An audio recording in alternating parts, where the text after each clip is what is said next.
नाज़रीन, कराची में नव मुहर्रम हराम जो मरकज़ी मातमी जुलूस कुछ देर में नश्तर पार्क खां बरामद थींदो। जुलूस रिवायती रस्तनि खां थींदो, हुसैनिया ईरानिया इमाम बारगाह ते नहर थींदो। M A Jinnah road sea breeze plaza खां टावर ताईं कंटेनर रखी सील कयो वियो। जुलूस जे रस्तनि ऐं भरपासे वारनि इलाइक़नि में मोबाइल फ़ोन सर्विस मुअतल कई वई आहे ऐं मोटरसाइकिल जी ॿियल सवारी ते बि पाबंदी लागू कई वई आहे। उन हवाले सां वीडियो लिंक ते मौजूदु आहे नजीब नाइज। जी नजीब जी, नव मुहर्रम के हवाले से मरकज़ी मातमी जुलूस कुछ देर बाद ही जो है निस्तर पार्क वटा बरामद थींदो।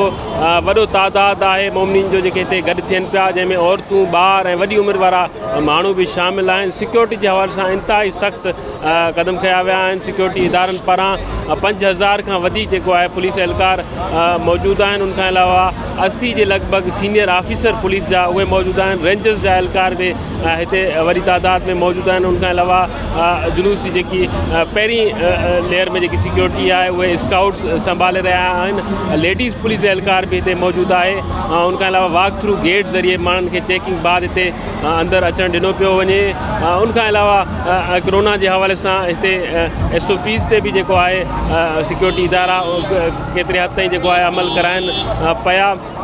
CCTV कैमरानि वसीले जेको आहे जुलूस जी निगरानी कई पई वञे। कुछ देर बाद हितां जुलूस बरामद थींदो, जेको मुख़्तलिफ़ रस्तनि खां थींदो।